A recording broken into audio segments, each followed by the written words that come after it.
Assalamu alaikum урматтуу мекендаштар. Талас тургундары, мен сиздерге роддомдун жанынан 6 соттук участок кызыл китеби менен сатка чыгып жатат. Участок издеп жүргөндөр бул видеону көрүңүздөр, жакындарыңыздарга да бөлүштүрүп коюңуздар. Дарегине көңүл буруп коюңуздар туугандар. Дареги мынакей ушул роддомго кайрыласыздар.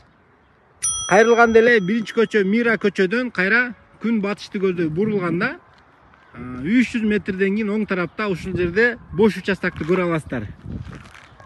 Бул жагында болсо ушул Шанхайдагы газондун повороту мынакей. Ошолдон киргенде эле биринчи көчөдөн кайра күн чыгышка бурулганда сол жак тарабында 3-чү участок. Мындайча да түшүндүрүп берейин туугандар сиздерге. Ошол Ленин көчөдө, Чыңгыз Айтматов көчөдө Аяна дүкөнүн билесиздер. Аяна дүкөнүнөн эле күн чыгыш тарабында мына ушул өзүңүздөр көргөн чоң чайхана салынып жатат. Ошол чайхананын эле артындагы ушул бош участок.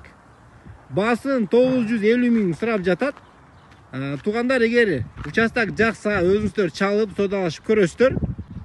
Видеого лайк басып коюңуздар.